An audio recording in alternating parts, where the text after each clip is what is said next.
प्रिय दर्शकों, नमस्कार। एक बार फिर से उपस्थित हूं आप सबके सामने ज्योतिष के महानतम सिद्धांत और उसके साथ कुंडली विश्लेषण के कार्यक्रम में।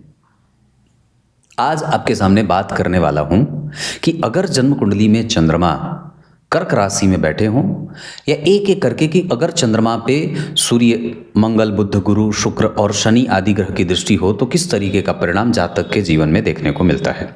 भगवान बात कहते हैं, आचार्यवर लिखते हैं कि जन्म कुंडली में अगर कार्यक्रम अंतिम तक देखेंगे तो आपको इस कुंडली का विश्लेषण भी समझ में आएगा। कार्यक्रम अंतिम तक देखा करिए। मूल विषय पे आता हूं।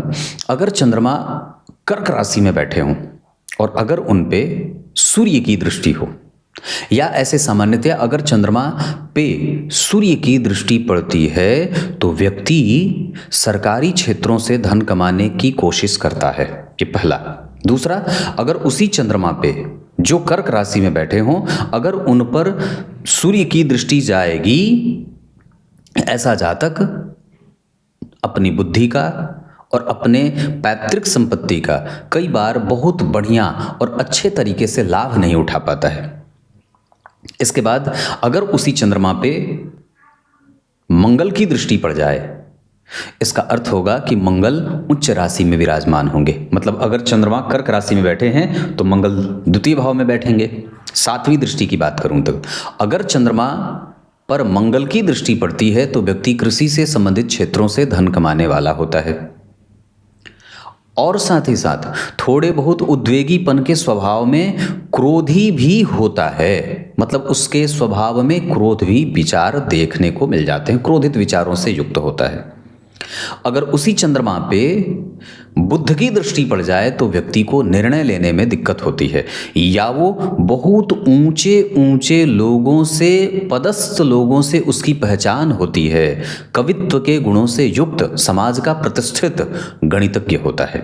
मतलब तीव्र राजनीति करने वाला होता है। उसको गुणागणित बहुत अच्छे से आता है कि कब कहाँ किससे कैसे काम निकलवाना है। मतलब उपयोगी बना देते हैं सबके लिए। अगर आपकी कुंडली के चंद्रमा कर्क राशि में बैठे हों और अगर उन पे गुरु की दृष्टि हो तो ऐसे लोग संतान, यश, प्रतिष्ठा, धन और कुलीन वर्ग में जन्म लेने वाले होते हैं। बहुत ही शुद्ध खानदान होता है उनका। ब्राह्मणों का पूजक, धर्म का और नीतियों का पालन करने वाला, वर्ण संकरता का दोष अपने परिवार में न लगाने वाला, बेहतरीन मानसिकता का प्रबुद्ध अच्छा इंसान होता है। अगर आपकी कुंडली के चंद्रमा पे जो कर्क राशि में बैठे हैं अगर शुक्र की दृष्टि हो जाए तो व्यक्ति अपनी पत्नी के पीछे पीछे घूमने वाला, व्यापारिक विचारों वाला होता है। वो कभी भी अपना नुकसान नहीं करने देता है या ना होने देता है। वो सदैव अपने लाभ के प्रति आशान्वित या आशावादी प्रवृत्ति धारण कर रखने वाला होता है। बात करते हैं अगर जन्म कुंडली में चंद्रमा कर्क राशि में बैठे हों और अगर उन पे शनिदेव की दृष्टि है, ऐसे जातक लोहे से संबंधित और पेट्रोलियम से संबंधित, भूमि से उखड़े हुए धन, भूमि से निकले हुए चीजों से धन कमाने वाला होता है।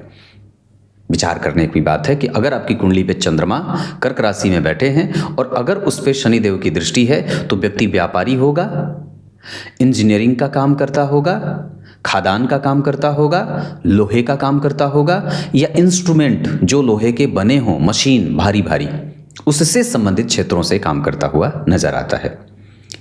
उपयोगी तब समाज के लिए सिद्ध हो जाता है जब उसी चंद्रमा पे जो कर्क राशि में बैठे हैं और राहु की दृष्टि पड़ जाए।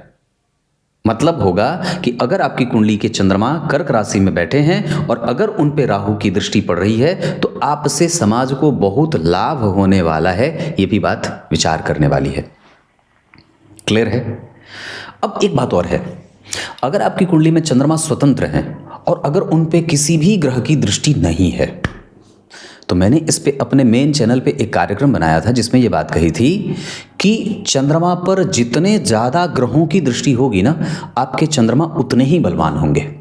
मुझे देखिए, मैं क्या कह रहा हूँ कि अगर आपकी कुंडली पे चंद्रमा पे एक ग्रह की दृष्टि है तो एक बल मिलेगा, दो ग्रह की दृष्टि है तो दो बल मिलेगा, तीन ग्रह की दृष्टि है तो तीन बल मिलेगा, चार ग्रह की दृष्टि है तो चार बल मिलेगा, पांच ग्रह की दृष्टि है तो पाँच, छः, सात, आठ, नौ, 9 ही तो होते हैं। तो अगर कहने का अर्थ क्या है कि आपकी कुंडली के चंद्रमा पे जितने ग्रहों की दृष्टि है, सूर्य भी देख रहे हैं, मंगल भी देख रहे हैं, गुरु भी देख रहे हैं, बुध भी देख रहे हैं, शुक्र भी देख रहे हैं, शनि भी देख लिए, कहीं ना कहीं राहु भी देख लिए, जैसे कि मैंने बताया लाभकारी होता है समाज के लिए, तो उतने ही आपके चंद्रमा बलवान हैं। और दूसरा, शास्त्रकार लिखते हैं, वराहमिहिर आचार्य ने लिखा, आश्रित्य चंद्रस्य बला बलानी ग्रहा प्रेक्षंत शुभाशुभानी।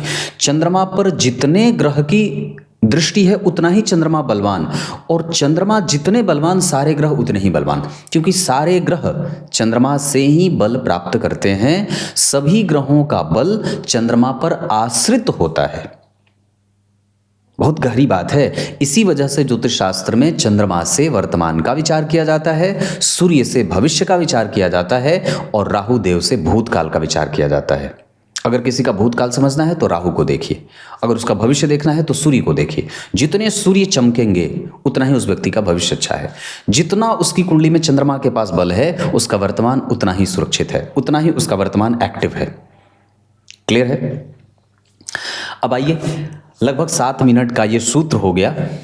अब मैं आपको इनकी कुंडली से आपका परिचय करा देता हूं। जो कुंडली आई है मेरे पास सागर मध्य प्रदेश से, और जरा ध्यान से देखिए, इनकी कुंडली में चंद्रमा कर्क राशि में बैठे हैं, और ये इन्होंने मुझे प्रश्न में पूछा है कि पंडित जी मैं पत्थरों का या खादान का काम करता हूं। अब जरा सोच के देखिए कि चंद्रमा कर्क राशि में, और मैंने वही बताया, ये बहुत ही महानतम सिद्धांत है कि अगर चंद्रमा कर्क राशि में बैठे हों और उन पे शनिदेव की दृष्टि हो तो व्यक्ति पत्थरों का, लोहेयों का या खादान वगैरह से जोड़कर काम करता है।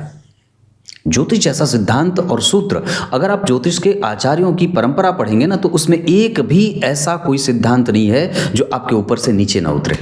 सारे सिद्धांत फॉल कर जाते हैं, और कुछ भी अटपटा हमारे आचार्यों ने, ये आचार्य सूर्य की परंपरा का ग्रह है, ये विषय है ग्रंथ, ये ऐसे कोई सामान्य ऐरा गैरा कोई नत्थु खैरा नहीं लिखा है।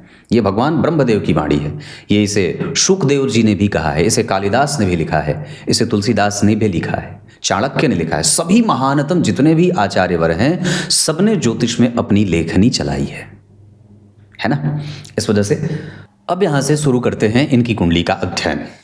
किसी भी कुंडली का अध्ययन जब आप करने चलें तो कोशिश करें कि सबसे पहले उनकी कुंडली का पंचांग आपके सामने हो, क्योंकि पंचांग से ही ना उस जातक का जो प्रभाव है वो आपको पता लगाने में आसानी हो जाती है। बड़ी सरलता से आप उसकी गर्दन पकड़ते हैं और धीरे धीरे उसके अंदर जाते हैं और उसके अंदर की बैठी बात को झट से निकाल लेते हैं, क्योंकि व्यक्ति के ऊपर ग्रहों का प्रभाव, वार का प्रभाव, तिथि का प्रभाव, नक्षत्रों का प्रभाव, सब इसी से मिले हुए हैं, सब यहीं से मिल करके बने हैं, और सबके अंदर यही तत्व विराजमान है। तो प्रधानतया जन्म हुआ है ज्येष्ठ माह में। अब विचार करें तो जो भी व्यक्ति ज्येष्ठ माह में जन्मा होगा वो अपने घर से दूर जाने की कोशिश करेगा, या दूसरा कि अगर वो जब तक अपने घर से दूर ना जाए तब तक उसके पास पैसे ना बचे, पहली बात। दूसरा, उत्तरायण होते हैं इस समय सूर्य, इस वजह से जीवन में बहुत महान कष्ट नहीं होता, बहुत अथाह, ऐसा कोई जैसा कभी भी ऐसी परिस्थिति नहीं बनने देंगे ये ग्रह आपकी कुंडली में या जीवन में जो आपको बिल्कुल ही नष्ट कर दे, या बहुत ज़्यादा एकदम चतुर्मुखी आप घिर जाएं, ऐसा कभी भी नहीं होगा। मतलब छोटी छोटी समस्या मानव जीवन की ये हिस्से वाली बात हो जाती है, लेकिन आपको कोई महान कष्ट नहीं होगा। और किसी भी अवस्था में व्यक्ति के अंदर सकारात्मक जो प्रभाव है वो बना रहता है। ग्रीष्म ऋतु शुक्ल पक्ष की पंचमी तिथि दिन शुक्रवार को जन्म होता है। शुक्रवार को जन्मे हैं, वारिस होते हैं जन्म कुंडली के लाभ भाव के स्वामी। शुक्र लाभ के स्वामी हैं और जन्म कुंडली के बैठे हैं कहाँ? 6वें भाव में। अब जरा ध्यान से देखिए, तो वार के अधिपति शुक्र हो गए और स्वग्रही बैठ गए। अब उसमें से भी क्या बात आई कि सूर्य और बुध के साथ बैठे हैं। सूर्य कौन है?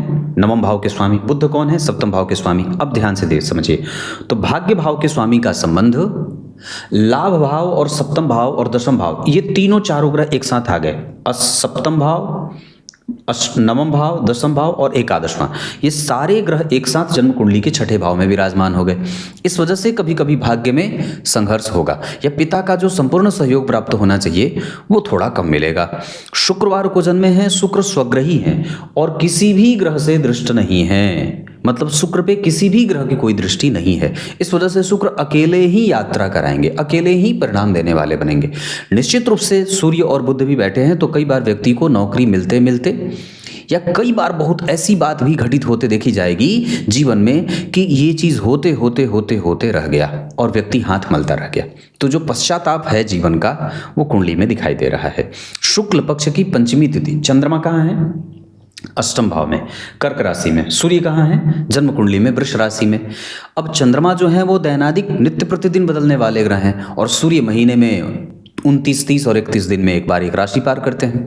इस हिसाब से सूर्य और चंद्रमा के बीच की जो दूरी है वो शुक्ल पक्ष के पंचमी तिथि का निर्माण कर रही है। और शुक्ल पक्ष के पंचमी तिथि के जो चंद्रमा होते हैं वो पापक होते हैं और ये पापक ग्रह के चंद्रमा दो परिणाम देंगे। पहला ये कि जन्म कुंडली में स्वास्थ्य को कमजोर करेंगे और नेगेटिव ये परिणाम रहेगा कि व्यक्ति मन लगाकर काम करना चाहता है पर अनियमितता बेवजह उपस्थित हो जाती है। स्वास्थ्य के कारण, मन के एकाग्र न होने के कारण मैं चाहता हूं कि मैं फोकस के साथ काम करूं पर परिस्थितियां मुझे करने नहीं देती। माता का स्वास्थ्य मुझे परेशान करता है, बेवजह के लफड़े मेरे पास आए दिन आ जाते हैं, पार्टनरशिप नुकसान में चला जाए, पत्नी के कारण मतभेद, घर में बच्चों के कारण किस तरीके की समस्या हो जाए कोई ठिकाना नहीं है। मतलब हालांकि कोई भी समस्या बहुत लंबे समय तक आपको परेशान नहीं करेगी। मृत्यु अच्छी है, कंसंट्रेशन अच्छा है, काम करने की गति भी ठीक है, पर छोटी छोटी जो बाधाएं उपस्थित होती हैं उसके कारण व्यक्ति का मन बुद्धि चित्त अव्यवस्थित बना रहता है। तो ये शुक्ल पक्ष के पंचमी तिथि के चंद्रमा वारेस छठे भाव में हैं। इस वजह से कई बार व्यक्ति को पाचन तंत्र में गड़बड़ी, नेत्रों में परेशानी और आंखों से पानी आने का खतरा या कई बार आंखों पे चश्मे लग जाएं उम्र के हिसाब से जल्दी। आश्लेषा नक्षत्र, आश्लेषा नक्षत्र के द्वितीय चरण में जन्म हुआ है। इस वजह से अब जरा विचार करिए तो जो आश्लेषा नक्षत्र है उसमें ही लक्ष्मण जी और शत्रुघ्न जी का जन्म हुआ था। पुष्य पुनर्वसु आश्लेषा। तो आश्लेषा नक्षत्र में जो लोग जन्मे होते हैं उनको थोड़ा क्रोध आता है। ये नाग, इसके बासुकी सर्प जो हैं वो इसके अधिपति देवता हैं। वैसे तो विचार करें तो बुध जन्म कुंडली में छठे भाव में मृगशिरा नक्षत्र में बैठे हैं और रेवती नक्षत्र के मंगल, तो मंगल और बुध का परिवर्तन। आश्लेषा नक्षत्र होता है बुध का और वो बुध जन्म कुंडली में मंगल के नक्षत्र में और मंगल बैठे हैं बुध के नक्षत्र में, तो मंगल और बुध का परिवर्तन नक्षत्र का, ये महान परिवर्तन हो जाएगा। आश्लेषा नक्षत्र में जो लोग जन्मे होते हैं उनको सदैव कोई ना कोई कष्ट होता रहता है, मानसिक कष्ट उन्हें ज़्यादा होते देखा जाता है। किसी भी एक चीज की लत लग जाती है और किसी भी एक विषय का लत लग जाना लक्ष्मी को दूर कर देता है। शास्त्र में बात आई कि आप अगर भगवान की भक्ति के अतिरिक्त किसी भी प्रकार की लत से जूझ रहे हैं मतलब आप देवी मैया के विरुद्ध में जा रहे हैं, क्योंकि स्वयं ठाकुर जी को भी अगर कोई चीज की आदत है तो वो सदैव अपने शक्ति का निरंतर स्मरण करने का उनको आदत लग गया कि भाई मैं हमेशा ही, क्या कहते हैं कि ईश्वर कुछ ना कर सके जब तक उनके पास शक्ति स्वरूपा साक्षात नारायणी विराजमान ना हो। बात है कि नहीं है? इस वजह से आपको उसके अतिरिक्त किसी का भी लत नहीं लगे, किसी की आदत ना बने, सिर्फ एक ही आदत बने, सोते जागते उठते खाते पीते हमेशा, कि जिसकी शक्ति सभी प्रकार से भगवान की सुरक्षा करती है ना, उसी शक्ति की आदत लगे। तो कहने का अर्थ यहाँ पे ये है कि अगर यहाँ पे किसी भी प्रकार के बुरे लत से व्यक्ति को कोई ऐसी बात लगती है तो व्यक्ति सबसे पहले श्रीहीन होगा। वैसे भी शास्त्र में बात आई कि 2-3 चीज़ें तो किसी के पास भी रहे, भगवान नारायण के पास भी अगर देर तक सोने की आदत आ जाए, उनका भी दांत अगर गंदा हो जाए, वो भी अगर बहुत ज़्यादा खाने लगें तो भगवती उनको भी त्याग देंगी, लक्ष्मी जी उनको भी त्याग देंगी। कुचैलिनम दंतमलोपधारिणम, है ना, भावाशीनम निष्ठुर भाषणम च, है ना, ऐसे करके श्लोक आता है कि भाई आप किसी भी तरीके से इस प्रकार के बुरी आदतों से अपने आप को बचा के रखिए। तो यहाँ पे किसी भी एक ऐसी बुरी आदत से कुंडली को नुकसान हो सकता है, और ऐसा इसलिए क्योंकि चंद्रमा अष्टम में है और सूर्य बुध और शुक्र जन्म कुंडली के छठे भाव में है। तो आप जब तक अपने ऊपर नियंत्रण स्थापित नहीं करेंगे तब तक व्यक्ति के जीवन में साहस के बल कमजोर होते जाएंगे, क्योंकि छठा भाव सूर्य बुध और शुक्र बैठना एक साथ चाहते हैं, लेकिन जब ये एक साथ बैठ जाते हैं तो कई बार उसके फलों को कमजोर कर देते हैं। आश्लेषा नक्षत्र ओम सर्पेभ्यो नमः, वासुकी नाग की पूजा करनी चाहिए। और निश्चित रूप से अगर हो सके तो तांबे का नाग किसी शिव जी के मंदिर में शिवलिंग पे जाकर के छोड़ना चाहिए, तांबे के नाग बने हो तो। उसके बाद ओम सर्पेभ्यो नमः, और सर्प को अगर वासुकी नाग की पूजा हो जाए तो बहुत अच्छी बात है। उसके साथ आगे बढ़ते हैं और व्याघात योग, चिरचीटे की जड़ अपने गले में धारण करना चाहिए। व्याघात योग ब्राह्मण वर्ण और राक्षस गण होगा। राक्षस गण के कारण तमस तत्व की प्रधानता और ब्राह्मण वर्ण के कारण सात्विक तत्व की प्रभाव स्थिति देखने को मिल जाती है। तो कुल मिलाकर के यहाँ पे चंद्रमा जो है वो व्यापार कराते नजर आ रहे हैं। उस चंद्रमा पे शनि की दृष्टि खादान लोहा आदि का काम कराते नजर आ रहे हैं। और राक्षस गण के कारण व्यक्ति के जीवन में एग्रेशन है, महत्वाकांक्षा है और प्राप्त करने की साहस की कमी भी है। कई बार सूर्य और बुध शुक्र के कारण वो है, क्योंकि शुक्र वहां बैठे हैं, पर सूर्य और बुध के कारण उनका बल थोड़ा सा कमजोर भी हो रहा है। तो कुल मिलाकर के आपकी कुंडली का पंचांग ऐसा बना जिसमें शुक्र स्वग्रही हो रहे हैं, चंद्रमा जन्म कुंडली में गुरु के साथ द्विद्वादश के संबंध में, उस चंद्रमा पे शनि की दृष्टि, भाग्य भाव में लग्नेश और सूर्य भाग्येश होकर के भाग्य भंग योग, लग्नेश के ऊपर राहु की दृष्टि, लग्न पे राहु केतु का प्रभाव, और बाकी कोई लग्न को नहीं देख रहा है। गुरु भी देख रहे हैं तो आयु देंगे और सामर्थ्यवान बनाएंगे। लग्नेश अगर जन्म कुंडली के भाग्य भाव में विराजमान हो तो कुंडली भाग्य से और धर्म से युक्त होती है। व्यक्ति परोपकारी, दानी और वीरों की सेवा में लगा रहने वाला, कभी भी चापलूसी नहीं करता और सदैव अपने इच्छा शक्ति से युक्त होकर काम करता है। लोगों को ज्ञान देने वाला होता है, कभी किसी के पीछे पीछे पछलग्गू नहीं बना रहता है। इतनी सारी चीजें आपकी कुंडली में दिखाई दे रही हैं प्रथम दृष्टया। अब मैं आपका ध्यान कुंडली के ग्रहों पे, अंश के ऊपर और नक्षत्रों के ऊपर लेके आता हूं। अब सबसे पहले बात करते हैं सूर्य की। सूर्य इस कुंडली के लिए भाग्य भाव के स्वामी होते हैं, मतलब जहां 5 नंबर आप लिखा हुआ देख रहे हैं। नवांश कुंडली में उनकी राशि पंचम भाव में बनती है और दशमांशा चक्र में भी वो पंचम भाव, नवम भाव के स्वामी हैं। इसका अर्थ होगा कि कुंडली में सूर्य को अच्छे भाव मिले हैं हर जगह। या तो त्रिकोण ही मिला है, यहां भी त्रिकोण मिला, यहां भी त्रिकोण मिला और यहां भी त्रिकोण मिला, जिसमें से लग्न और दशमांशा चक्र में उन्हें त्रिकोण मिल रहा है और ये बहुत अच्छी और उत्तम बात होती है। यहां पर सूर्य पंचम भाव के स्वामी होकर के उच्च के गुरु के साथ बैठ करके एक बहुत उत्तम दार्शनिक विवाह दिखा रहे हैं और बहुत सारा सुख दिखा रहे हैं। जबकि दशमांशा चक्र में वो नवम भाव के स्वामी होकर नवम भाव में मित्र के साथ, जो पंचम भाव के स्वामी हैं, त्रिकोण में बैठे हैं। बहुत उत्तम बात होगी। यह इसका अर्थ होगा कि सूर्य लगभग 100% तक से भी ज़्यादा अच्छे और उत्तम परिणाम देने वाले बनेंगे। लग्न चक्र में थोड़ी बहुत संशय की स्थिति जरूर उत्पन्न करेंगे, पर वैसे नौमांश और दशमांशा चक्र में शंकाओं के साथ नहीं, क्योंकि सूर्य का प्रभाव यहाँ पे बहुत उत्तम बन रहा है। व्ययशीलता भी है। सूर्य के ठीक पीछे शुक्र राहु बैठे हैं तो थोड़ा बहुत पत्नी के कारण व्यय होगा, लेकिन बहुत अच्छी स्थिति में है। सूर्य देव लग्न कुंडली में बैठे हैं 21 अंश पे। रोहिणी नक्षत्र में बैठे होने के कारण व्यक्ति को स्वरूपवान बनाते हैं। नौमांश चक्र में पुष्य नक्षत्र में बैठे हैं और व्यक्ति को पराक्रमी बना रहे हैं। दशमांशा चक्र में भाग्यशाली और जीवन में व्यक्ति के पास सदैव धन बना रहे, ऐसी स्थिति प्रकट कर रहे हैं। उस सूर्य के ऊपर किसी भी ग्रह की कोई दृष्टि नहीं है। नवांश चक्र में वो गुरु के साथ हैं, चंद्रमा से दृष्ट हैं और कोई विशेष घर्षण नहीं है। लेकिन नवांश चक्र में अगर आप विचार करें तो शनिदेव वक्री हैं और पीछे राहु बैठे हैं, तो शनिदेव के वक्री होने के कारण चतुर्थ भाव पे थोड़ा बहुत पापक प्रभाव भी आएगा, पापकर्त्री जैसा माहौल आएगा। इस वजह से सूर्य की महादशा में जब कभी भी शनि या राहु या शुक्र का अंतर आएगा तो दाम्पत्य में थोड़े बहुत मतभेद दिखाई देंगे।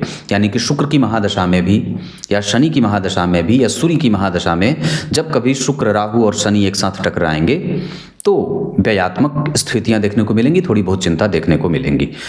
वहीं अगर बात चंद्रमा की करते हैं तो ये चंद्रमा अष्टम भाव में स्वग्रही होने से आयु अच्छी देते हैं और मृत्यु सुखद देते हैं। पितरलोक की यात्रा व्यक्ति करता है, पितरलोक से आया हुआ रहता है। नौमांश चक्र में वो चंद्रमा चतुर्थ भाव के स्वामी होकर दशम में बैठकर चतुर्थ को देख रहे हैं और परस्पर गुरु चंद्रमा का संबंध बहुत ही उत्तम परिणाम देगा। एक सिद्धांत आप लोगों को मैं यहाँ बताता हूँ। लग्न कुंडली में अगर ग्रह मेष राशि में बैठा, उदाहरण कोई भी ग्रह, और अगर वो नवांश कुंडली में भी मेष राशि में ही बैठ रहा है तो वो उसी के जैसा, उसका भी फल कथन मेष राशि वाला जो लग्न कुंडली में बताया गया था वही नवांश चक्र में भी बताया जाएगा। जैसे अगर चंद्रमा कर्क राशि में बैठे हैं लग्न कुंडली में, और अगर नवांश कुंडली में भी वो कर्क राशि में ही बैठ रहे हैं, तो फल कथन में कोई अंतर नहीं होगा।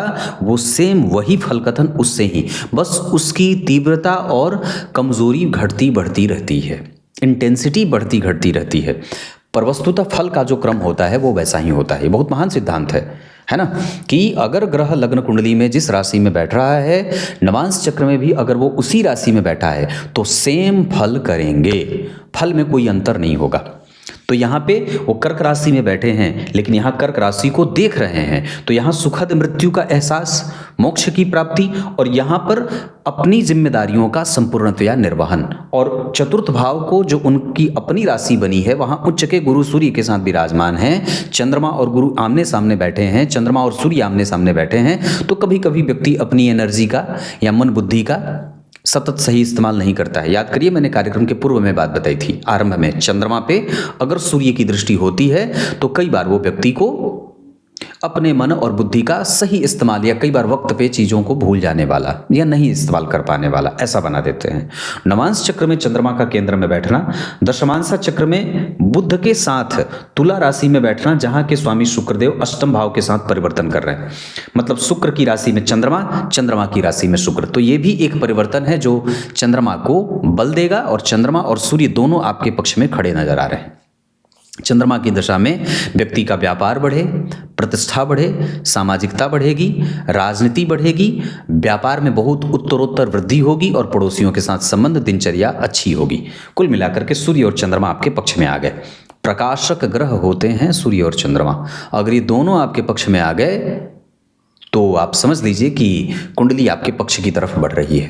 मंगल धनु लग्न की कुंडली के लिए पंचम भाव के साथ साथ 12वें भाव के स्वामी होकर चतुर्थ भाव में बैठे हैं, लेकिन राहु और केतु के केंद्र में है, मतलब मंगल जो है वो राहु और केतु के एक्सिस में है। ये कई बार गड़बड़ी पैदा करते हैं। नवांश चक्र में जो मंगल देव हैं वो बैठ रहे हैं 12वें भाव में, लेकिन गुरु से दृष्ट हैं, और गुरु जिस राशि में मंगल देव बैठे हैं उसके अधिपति गुरु उच्च के हैं। इस वजह से यहाँ पे गुरु और मंगल का कनेक्शन क्लोज कनेक्शन होगा और बहुत ही उत्तम परिणाम देने वाली बात हो जाएगी। दशमांशा चक्र में वो भाग्य भाव के स्वामी के साथ पंचमेश होकर बैठे हैं, यहां भी मंगल देव का प्रभाव बहुत अच्छा है।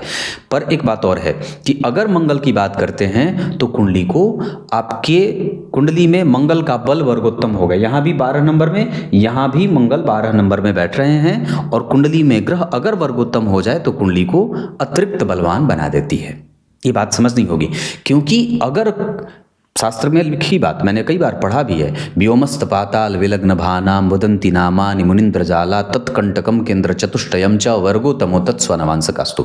ग्रह अगर उत्तम नवांश में जाता हो, अपने नवांश में जाता हो, मित्र के नवांश में जाता हो, या कुंडली वर्गोत्तम हो, या बहुत सारे ग्रह कुंडली में वर्गोत्तम हो जाते हो, तो वो ग्रह बलवान हो जाता है।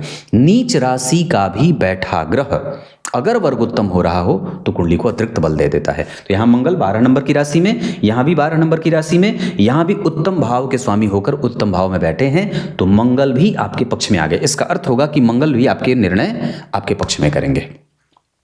नक्षत्र पे बात इसके बाद करूंगा। बुध की बात करते हैं। बुध इस कुंडली में लग्नेश होकर लग्न के स्वामी के मित्र तो नहीं होते, पर सामान्यतया तात्कालिक मैत्री में मित्रता का भाव रखेंगे। दशम और सप्तम भाव के स्वामी हैं। धनु लग्न की कुंडली के लिए सप्तम भाव बाधक होता है। सप्तम भाव में बैठा ग्रह बाधक होता है, तो केतु बाधक हो गए, सप्तमेश बाधकेश हो गए, बुध बाधकेश हो गए, लेकिन बाधा कारक बनेंगे नहीं। तो बुध दशम और सप्तम भाव के स्वामी होकर के छठे भाव में बैठ रहे हैं, और वो अंश बल में 27 अंश के बैठे हैं, सूर्य से अस्त हो जाएंगे। 21 अंश के सूर्य, सूर्य बुध को अस्त करेंगे, मतलब दशम भाव के स्वामी अस्त होंगे। तो कई बार कारोबार में या व्यापार में, दिनचर्या में, पड़ोसियों से, पार्टनरशिप में, दाम्पत्य में परेशानी या विवाह विलंब से हो, या कई बार उसमें छोटे मोटे मतभेद नजर आते हैं। तो लग्न कुंडली में दशम भाव के स्वामी थे, छठे भाव में बैठ गए, तो पिता के प्रभावों में कमजोरी और कई बार व्यक्ति के कारोबार में कमजोरी। जबकि नवांश चक्र में वो बुध छठवें भाव के स्वामी होकर छठे भाव में बैठे हैं, तो ये एक अलग तरीके से आपके पक्ष में फिर से वापस आ रहे हैं। यहाँ भी छठे भाव में बैठे हैं, यहाँ भी छठे भाव में बैठे हैं, और यहाँ पे वो जन्म कुंडली में तुला राशि में बैठे हैं, जिसका स्वामी जो शुक्र है वो पहले ही चंद्रमा के साथ परिवर्तन करके योग बना रहे हैं। इसका अर्थ होगा कि लगभग 80% तक बुध भी आपके पक्ष में निर्णय करेंगे। ग्रह भाव से वर्गोत्तम है। यहाँ मंगल राशि से वर्गोत्तम थे, मंगल यहाँ राशि से वर्गोत्तम, यहाँ बुध छठे भाव में, यहाँ भी छठे भाव में। नवांश में उच्च या अपनी राशि या बलवान नवांश में जाने के कारण बुध भी आपकी कुंडली में 100% सकारात्मक परिणाम देते नजर आएंगे और आपको व्यापार को समझने में मदद करेंगे। क्लियर है?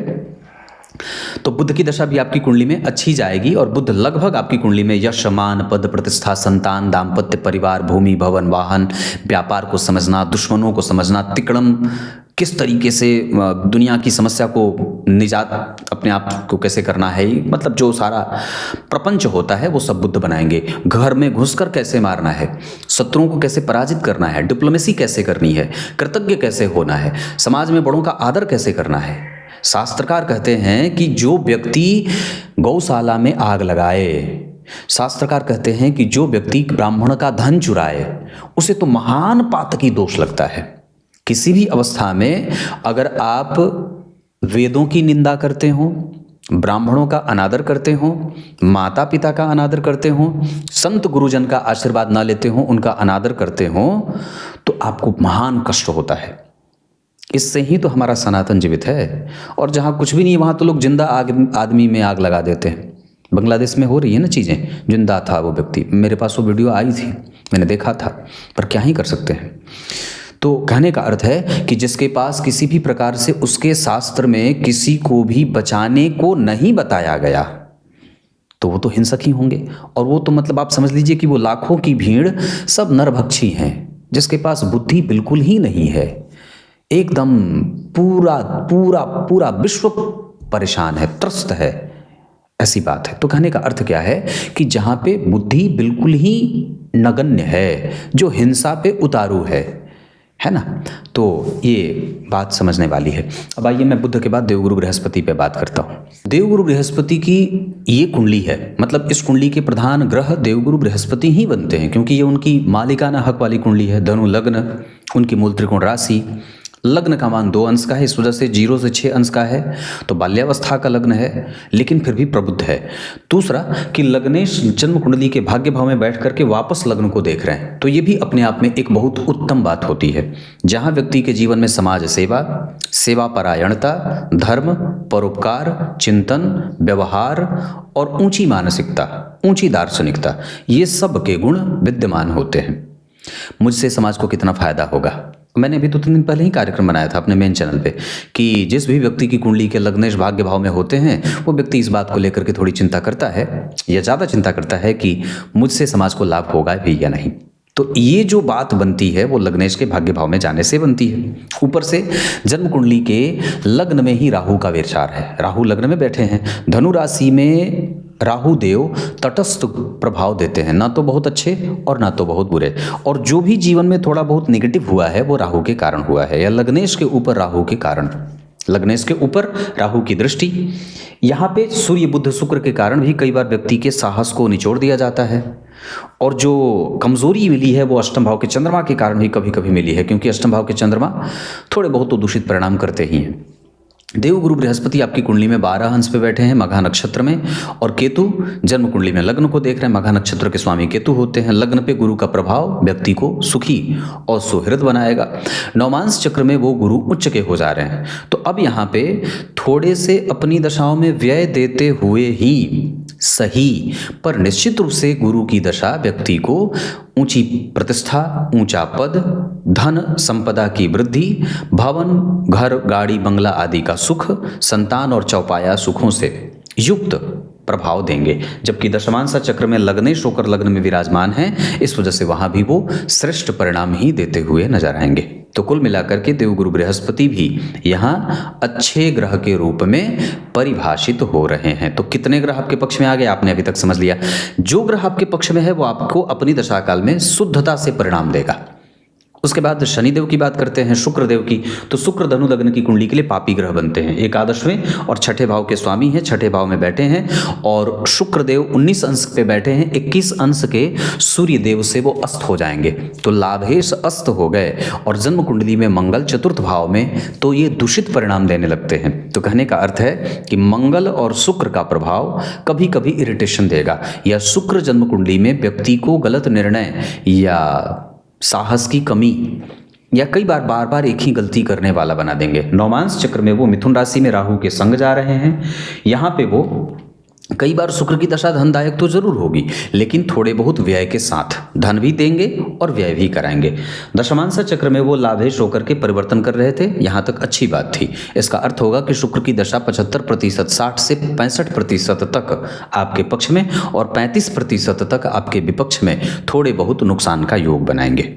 शनिदेव जन्म कुंडली के द्वितीय भाव में वक्री हैं। 100% तक वो उसी भाव का फल करेंगे जहां वो बैठे हैं। मतलब 24 अंश के वक्री होने के कारण शनिदेव आपकी कुंडली में संतुलित और श्रेष्ठ परिणाम करते हुए नजर आएंगे। परंतु चूंकि लग्न कुंडली में वक्री हैं 24 अंश पे और नौमांश चक्र में वो शत्रु की राशि में, दशमांशा चक्र में वो जन्म कुंडली में मित्र की राशि में जा रहे हैं, जहां का स्वामी अष्टम भाव में जा रहा है, तो अपनी दशा काल में स्वास्थ्य से संबंधित समस्या भी शनिदेव देते नजर आएंगे। गंभीरता रहेगी, व्यक्ति गंभीर वाणी का होगा, बहुत स्थिर मानसिकता का होता है, कोई ज़्यादा लाग लपेट लगा करके बोलने वाला नहीं होता। मसाला भोजन, बाहरी चीज़ें, तड़क भड़क, इन सभी चीज़ों से व्यक्ति को बहुत ज़्यादा दूर और संतुलित जीवन में देखा जाता है, संतुलन बनाते देखा जाता है। कुल मिलाकर के फिर भी व्यक्ति के पास वाणी का प्रभाव बहुत अच्छा रहेगा। राहु लग्न में बैठे हैं तो तटस्थ हैं और कई बार अच्छे या कंफ्यूजन से भरे परिणाम देते हुए नजर आएंगे। वैसे शास्त्रकार लिखते हैं केंद्र त्रिकोण गो राहु स्थित शतः, केंद्र की राशि में बैठे हों, केंद्र में बैठे हों, लग्नेश के साथ बैठे हों, लग्न की राशि में बैठे हों, लग्नेश से दृष्ट हों, शुभ ग्रहों से दृष्ट हों, तो ऐसे राहु शुद्ध और संतुलित परिणाम देते हैं। जबकि केतु देव कई बार दाम्पत्य को देर से स्टार्ट करते हैं या कई बार माता को रोगी बनाते हैं, माता के पक्ष से रोग मिलता है, मामा मामी का सुख कम मिलता है, या पत्नी कई बार शंकालु प्रवृत्ति वाली मिलती हैं। तो ये ग्रहों के प्रभाव ऐसे हो गए। तो आपने एक एक ग्रहों को ऐसे समझ लिया, जिसमें से लगभग शुक्र और शनिदेव आपके विपक्ष में परिणाम देते हुए नजर आ रहे हैं। शुक्रदेव धन देने के साथ धन का व्यय भी कराएंगे। राहु आपकी कुंडली में आपके व्यक्तित्व को गहरा करेंगे, बहुत सारी चीजों को समझने की कोशिश और दुनिया को समझने की कोशिश, व्यवस्थाओं में विश्वास नहीं करना, अपने बल पे विश्वास करना, बहुत ज्यादा किसी के ऊपर आश्रित न रहना, स्वतंत्र मानसिकता का, इस तरीके का नेचर राहुदेव आपकी कुंडली में देते हुए नजर आएंगे। अब आइए मैं ग्रहों के नक्षत्रों पे आपका ध्यान लेके आता हूं। अब यहां से मैं आपसे चर्चा करता हूं कुंडली में एक एक ग्रह जिस नक्षत्र में बैठे हैं। तो सबसे पहले बात करते हैं सूर्य नारायण की। सूर्य रोहिणी नक्षत्र में बैठे हैं, इस वजह से व्यक्ति को समस्या को और परिस्थिति को समझने वाला इंसान बनाएंगे। किसी भी अवस्था में क्विट नहीं करना है, ये जो गुण रहेगा ये सूर्य के कारण है। समझदार बनाना। चंद्रमा जन्म कुंडली में आश्लेषा नक्षत्र में बैठे हैं तो कभी कभी इरेगुलरिटी देंगे। तो जो कभी भी परिस्थिति एक जैसी नहीं रही या परिस्थिति को समझने में आपको जो एनर्जी लगानी पड़ रही है वो चंद्रमा के कारण है। निश्चित रूप से अंततो गत्वा विजयश्री को प्राप्त करेंगे। चंद्रमा विजयश्री को प्राप्त कराने वाले ग्रह भी बन रहे हैं। मंगल देव रेवती नक्षत्र में बैठ करके आपकी कुंडली में आत्मकारक ग्रह हैं। भाग्येश या पंचमेश या लग्नेश अगर आत्मकारक बन जाएं तो फिर कहने वाली कोई बात नहीं है। और आपकी कुंडली का पंचमेश जो वर्गोत्तम है वही आत्मकारक है। इस वजह से यहाँ पे किसी भी स्थिति में मंगल देव का बल आपको मिलेगा। रेवती नक्षत्र में बैठे होने के कारण परिस्थितियों को समझने की शक्ति बढ़ेगी और कभी कभी इरिटेशन भी रहेगा। बुध देव आपकी कुंडली में मृगशिरा नक्षत्र में बैठ करके क्रिएटिव मानसिकता देंगे। मतलब यहाँ भी आपका ग्रह आपके साथ खड़ा है। देवगुरु बृहस्पति मघा नक्षत्र में बैठ करके अनुभवी बनाएंगे और दानी बनाएंगे। देवगुरु बृहस्पति के बाद शुक्रदेव रोहिणी नक्षत्र में इमोशनल बनाएंगे। जबकि शनिदेव आपकी कुंडली में चोट चपेट की घटना देने वाले और कई बार छोटी मोटी बीमारियां देने वाले बनेंगे धनिष्ठा नक्षत्र में। शनिदेव के बाद राहुदेव आपकी कुंडली में मूल नक्षत्र में बैठे हैं तो आपको एक्सपीरियंस देंगे, धन भी देंगे लेकिन एक्सपीरियंस ज़्यादा देंगे। चंद्रमा से विभिन्न ग्रहों का संबंध, तो चंद्रमा से द्वितीय घर में गुरु, एजुकेशन अच्छी रहती है लेकिन व्यक्ति जिद्दी हो जाता है। उस चंद्रमा से 6 घर आगे राहु व्यक्ति को जीवट या संघर्षशील बना देते हैं। उसी चंद्रमा से 7 घर आगे शनिदेव व्यक्ति को वर्तमान में जीने वाला बना देते हैं।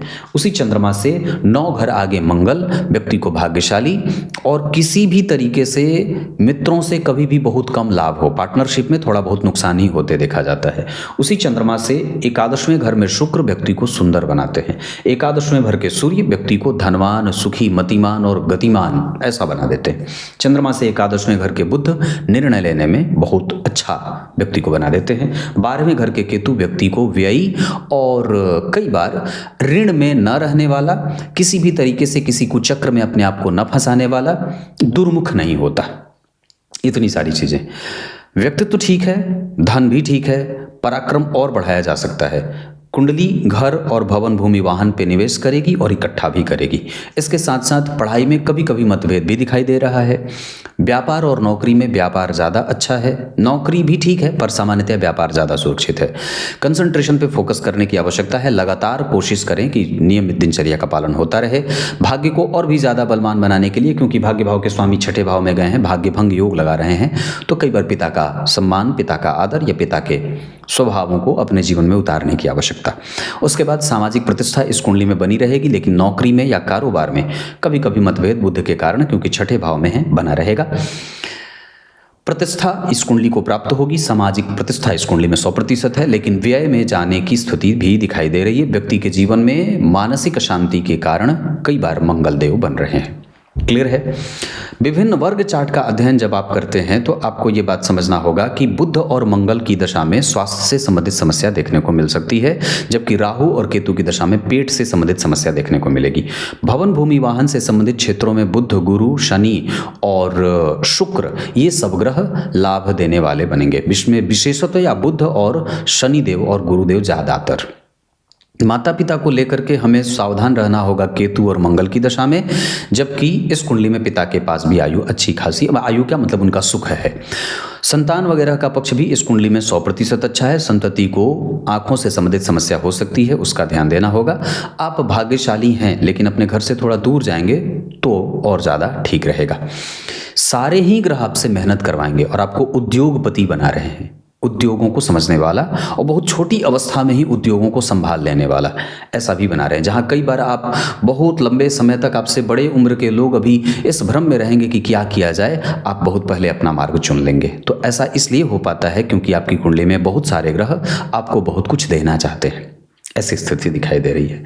वार के हिसाब से अगर आपकी कुंडली में बात करते हैं तो गुरुवार और मंगलवार बहुत अच्छा है। मित्रता मेष और सिंह वालों से करें, शत्रुता ना करें कन्या, कुंभ और मिथुन वालों से। धन कमाने के लिए आपकी कुंडली पश्चिम दिशा की तरफ जा सकती है, सागर से। उसके बाद भवन जिसमें आप निवास कर सकते हैं वो उत्तर दिशा का मकान बहुत अच्छा रहेगा। अपने घर से थोड़ा दूर जाना आपके लिए ज़्यादा अच्छा रहेगा। घर में कलह का वातावरण न बने, इस वजह से वास्तु देवता की पूजा स्वयं से करनी चाहिए। इस कुंडली में मारक बनेंगे द्वितीय भाव के शनि और अष्टम भाव के चंद्रमा, या जब कभी भी शनि या चंद्रमा एक साथ एक्टिव हों या जब कभी भी जन्म कुंडली में यही दोनों ग्रह मारक बनेंगे। प्रधान मारक तो इस कुंडली में शनिदेव ही बनते हैं और पाप कराते हैं शुक्रदेव। मतलब शुक्र की दशा में लालच बढ़ेगा और व्यक्ति लालच में आकर के अपना धन नुकसान करेगा। चंद्रमा अष्टम भाव में बैठे हैं, इम्यून पे ध्यान देना चाहिए। सूर्य को अर्घ निश्चित रूप से, नियमित रूप से देना होगा। उसके बाद अगर मैं बात करता हूं तो सूर्य और चंद्रमा 50% का सकारात्मक परिणाम देंगे। मंगल बुध 25%, देव गुरु बृहस्पति 100%, गुरु और शुक्र, गुरु के बाद शुक्र और शनि में से शुक्र 50%, राहु और केतु भी 50% आपके पक्ष में निर्णय देते हुए नजर आ रहे हैं। क्लियर है। रत्न इस कुंडली में सदैव के लिए अगर बात करें तो गुरु का रत्न पुखराज बहुत अच्छा रहेगा। अभी की कुंडली के हिसाब से भी गुरु का रत्न पहन सकते हैं और आगे भी गुरु और सूर्य दोनों में से कोई भी पहन सकते हैं। सूर्य का भी रत्न आप धारण कर सकते हैं। गाय की सेवा, सूर्य को अर्घ, मांसाहार का त्याग, ब्राह्मणों का आदर, गुरु दीक्षा से युक्त हो जाना, गीता जी के 11वें अध्याय का निरंतर पाठ करना और हनुमान जी के 12 नामों का उच्चारण करना, ये आपको बहुत आगे लेके जाएगा। क्लियर है। अभी आपकी कुंडली में सूर्य की दशा आएगी, उस सूर्य की महादशा में केतु का और उस सूर्य की महादशा में राहु का अंतर कष्ट देगा। उसी सूर्य की महादशा में कई बार शनि का अंतर भी मानसिक कष्ट या स्वास्थ्य में हड्डियों को परेशान करने वाला बनेगा। जबकि चंद्रमा जब आएंगे तो अष्टमेश होकर के अष्टम भाव में बैठे हैं तो आयु तो अच्छी है क्योंकि शनि से दृष्ट है। उसके बाद चंद्रमा में राहु का अंतर, चंद्रमा में गुरु का अंतर और चंद्रमा में केतु का अंतर और शनि का अंतर कष्ट देने वाला बनेगा, जिसमें मानसिक चिंताएं, भ्रम और कई बार परिस्थिति से ऊब जाना, ऐसी स्थितियां दिखते हुए बन रही हैं। मंगल आपकी कुंडली में जब दशा में एक्टिव होंगे तो गृह क्लेश, घर में अशांति, पुत्रों और संततियों के कारण कई बार कष्ट, पत्नी के कारण भी कई बार मंगल की दशा में मतभेद होगा। कई बार अपने जन छूट जाएंगे या अकेलेपन में भी व्यक्ति को देखा जाता है। मानसिक अशांति का माहौल रहता है। बजरंगबली की पूजा बुढ़ापे में निश्चित रूप से करनी होगी। तब तक के लिए बहुत बहुत नमस्कार।